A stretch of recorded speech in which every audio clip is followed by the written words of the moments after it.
Aku Glenn. Aku Abigail. Hari ini kita akan belajar tentang responsibel. Kamu udah belajar untuk menjadi orang bertanggung jawab belum? Udah dong. Aku juga udah. Aku bertanggung jawab untuk membereskan kamarku sendiri. Wah, keren banget dong, Ben. Nah, teman-teman, sebelum kita mulai cek di sini, mari kita berdoa. Tuhan Yesus, terima kasih kita sudah bisa berkumpul di sini meskipun secara online. Kami tahu bahwa Tuhan ada di tengah kami. Tuhan berkati agar kita bisa memulai cek di sini dengan lancar sampai akhir. Dan nama Tuhan Yesus kami berdoa, amin. Sekarang kita mau memuji Tuhan. Yuk berdiri dan lari bersama.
Mendengarkan firman Tuhan. Nah, teman-teman, sebentar. kita punya teman dari cermin namanya Tio. Nah, dia itu mau kesaksian tentang kebaikan Tuhan dalam kehidupannya. Kamu penasaran? Penasaran dong? Aku juga. Kalian penasaran kan?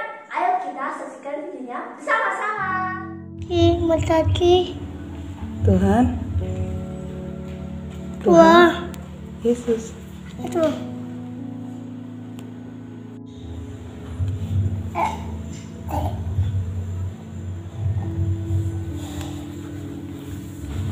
Mata nanti kuat ya. Gimana Tia? Tuhan Yesus, Aduh Tuhan Yesus. Terima kasih. Amin. Amin. Oke, sekarang Tio berjalan. Siapa dia? Siapa Silakan dia? berjalan, Tio. Ya. Silakan berjalan, Tio.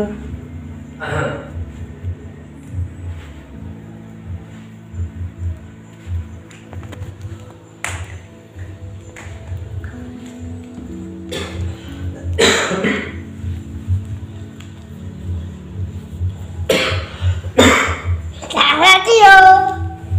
Salah.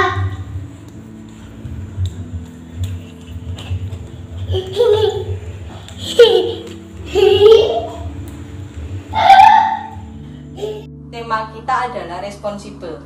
Kita semua mau belajar untuk bertanggung jawab. Berapapun usia kita ya, walaupun kalian masih TK, SD ataupun SMP, belajarlah dari hal-hal yang kecil untuk melakukannya dengan sungguh-sungguh. Itu namanya responsibel. Oke, sebelum Kak Yunita mulai, tadi kita sudah lihat bersama-sama kesaksian Tio. Ada yang kenal Tio enggak? Kak Yunita cerita sedikit ya. Tio itu seorang anak yang berumur 7 tahun. Nah, Tio itu rumahnya ada di Cerme. Cerme itu di Gresik sana.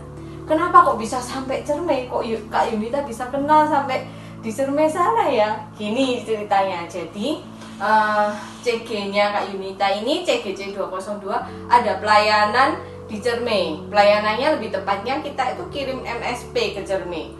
Nah, ketika pelayanan MSP itu sambil kita ada ibadah kecil seperti CG. Jadi orang-orang Cerme yang dapat MSP mereka juga dapat makanan rohani juga.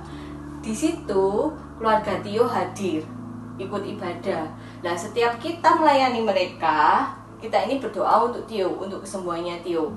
Tio ini terkena virus polio, jadi kakinya tidak bisa bertumbuh dengan sempurna. Kakinya Tio itu kecil, terus telapaknya belum bisa menapak dengan sempurna. Jadi Tio dari lahir sampai sekarang ini belum bisa jalan. Terus ketika kita melayani, kita berdoa untuk kesembuhan Tio, dan mujizat itu terjadi. Setelah lewat beberapa bulan, mujizat terjadi buat Tio. Tio bisa berjalan, walaupun napaknya ini belum sempurna, agak jinjit. Tapi kita mau berdoa bersama-sama ya, sehingga kesembuhan yang sempurna ini terjadi buat Tio. Dari ujung rambut sampai ujung kaki, kesembuhannya boleh terjadi buat Tio di dalam nama Tuhan Yesus. Kak Yunita yakin kok, walaupun kalian masih kecil, jangan menganggap diri kalian masih kecil. Kalian punya iman yang besar, kalian punya Tuhan Yesus yang besar. Dan dari doa-doa kalian ini, kesembuhan Tio juga pasti terjadi. Amin. Oke, kalau Tio tadi sudah mengalami kesembuhan, Kak Yunita berpesan ya untuk Tio belajar bertanggung jawab dengan kasih karunia yang diberikan Tuhan. Ceritakan mujizat itu ke teman-teman Tio, ke tetangga Tio, bahwa Tuhan melakukan mujizat yang besar buat hidup Tio. Oke, siap ya? Nah, oke, sekian cerita tentang Tio. Kalau nanti mau tanya-tanya tentang Tio, boleh tulis saja di komen ya. Oke, kita mau buka Alkitab, semuanya siapkan Alkitab. Maaf Kak Yunita pakai handphone, tapi lebih baik kalian pakai Alkitab yang buku ya. Kita buka di Kejadian pasal 39. Kejadian pasal 39 itu menceritakan tentang seorang yang bernama Yusuf. Tokoh Alkitab yang bernama Yusuf. Semua cerita di Alkitab ini benar, bukan dongeng, tapi semuanya cerita yang benar-benar terjadi. Tokohnya ada dan tokoh ini benar-benar dipakai oleh Tuhan lebih luar biasa lagi. Kak Yunita yakin kalian sudah sering mendengar cerita tentang Yusuf. Ya, Yusuf adalah seorang anak muda yang ketika kecil diapakan, ayo, dibuang sama saudara-saudaranya, sama kakak-kakaknya. Waktu itu Yusuf jadi anak yang paling kecil. Karena paling disayang sama papahnya, kakak-kakaknya ini iri sama Yusuf. Jadi mereka merencanakan sesuatu yang jahat pada Yusuf. Yusuf dibuang ke sumur, mereka cerita ke papahnya, "Pah, Yusuf itu meninggal dimakan binatang buas," gitu. Padahal Yusuf masih hidup, tapi mereka berbohong, kakak-kakaknya berbohong sama papahnya. Akhirnya setelah Yusuf dibuang di sumur, Yusuf dijual ke seorang saudagar. Nah, sama saudagar itu Yusuf dijual lagi di pasar budak. Akhirnya dibeli oleh seorang pejabat yang bernama Potifar. Ingat ya cerita itu. Karena Potifar itu pejabat, berarti rumahnya besar dong. Iya dong, rumahnya bagus dong, pasti dong. Butuh banyak pelayan dong. Iya, Potifar punya banyak pelayan. Termasuk Yusuf ini adalah pelayannya Potifar. Walaupun hanya seorang pelayan, Yusuf ini seorang anak muda yang tanggung jawabnya besar. Yusuf ini mengerjakan semua tugasnya sebagai pelayan dengan sungguh-sungguh, dengan sepenuh hati. Bersih-bersih dikerjakan sampai licin, sampai putih, bersih, tak ada debu. Itu kerjaannya Yusuf. Sapu pel, mulutnya nggak monyong tapi sambil senyum. Dikerjakan sampai bersih ya, cuci baju sampai bajunya wangi. Pokoknya sampai Pak Potifar ini jatuh hati, cinta ya, sayang sama Yusuf. Oh, kerjaanmu bagus loh Yusuf, walaupun kamu masih muda. Nah, kita semua mau belajar nih dari Yusuf. Walaupun kita masih muda, kita mau mengerjakan segala sesuatunya itu dengan sepenuh hati. Jangan sambil bersungut-sungut, tapi harus sungguh-sungguh ya. Itu namanya tanggung jawab. Ketika mama minta tolong apa, bantu dengan sungguh-sungguh seperti Yusuf. Jadi walaupun Yusuf cuma pelayan, sampai akhirnya sama Pak Potifar diangkat jadi penguasa, bukan penguasa apa ya, dikasih tanggung jawab penuh dengan rumah Pak Potifar. Jadi kepala pelayannya ini Yusuf. Yusuf mengerjakannya dengan sungguh-sungguh. Sampai suatu saat ya, istri Potifar ini merencanakan hal yang jahat sama Yusuf. Sampai akhirnya Yusuf dipenjara. Jadi dari pelayan bukan langsung jadi raja loh Yusuf ini. Dari pelayan malah dipenjara. Tapi Yusuf tidak sedih. Yusuf tidak marah sama Tuhan. Yusuf tidak bersungut-sungut. Ketika berada di penjara pun, Yusuf ini tetap mengerjakan segala sesuatunya dengan sepenuh hati. Yusuf tetap bersih-bersih, tetap cuci, tetap melakukan semuanya ini dengan sepenuh hati. Sampai kepala penjara juga jatuh hati sama Yusuf. Oh, luar biasa anak muda ini ya, namanya Yusuf ini ya. Kerjaannya jempolnya sampai 2, 4 mungkin sama jempol kaki. Karena Yusuf mengerjakan semuanya dengan sempurna. Padahal Yusuf masih muda dan Yusuf tidak berada dalam situasi yang enak. Yusuf itu di penjara, Yusuf jadi pelayan, jadi di penjara, tapi Yusuf tetap bertanggung jawab dengan pekerjaannya. Kira-kira kita semua di sini bisa nggak ya seperti Yusuf? Belajar yuk, Kak Yunita juga belajar. Kalian yang di rumah juga Kak Yunita harapkan mau belajar ya, mengerjakan hal-hal yang simple tapi dengan sepenuh hati, supaya kerjaan kita ini menyenangkan orang tua dan terlebih lagi menyenangkan hati Tuhan. Nah, Tuhan itu nggak tinggal diam kok. Tuhan itu nggak tinggal diam kalau lihat anak-anaknya bertanggung jawab. Iba, pasti hatinya Tuhan itu iba. Lihat kalian tuh, aduh, kalau manusia aja jatuh hati, apalagi Tuhan. Ketika Tuhan lihat Yusuf nggak selamanya di penjara. Tuhan angkat Yusuf ya, jadi orang nomor 2 di Mesir. Luar biasa nggak? Jadi dari pelayan, ya kan? Terus di penjara, Yusuf jadi tangan kanannya Fir'aun. Wow, semuanya itu nggak instan loh teman-teman. Semuanya itu nggak bisa merem terus melek, tiba-tiba kita ini bisa jadi raja, tiba-tiba kita ini jadi pemimpin, tiba-tiba kita ini jadi juara 1. Nggak seperti itu. Semuanya itu butuh usaha. Dan ketika setiap usaha yang kita lakukan harus kita kerjakan dengan sungguh-sungguh. Itu namanya tanggung jawab, responsible. Oke? Semuanya yang mau belajar untuk bertanggung jawab, mulai dari hal-hal yang kecil, angkat hatimu.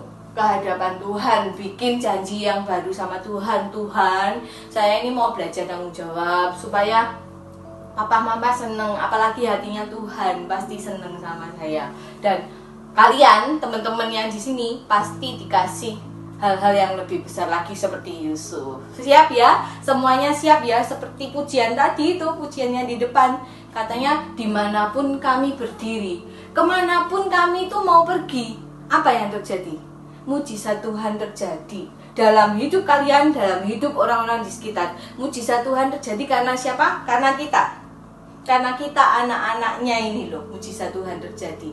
Tapi anak-anak Tuhan yang bertanggung jawab. Oke, kita mau belajar ayat hafalan di Kolose pasal 3 ayat 23.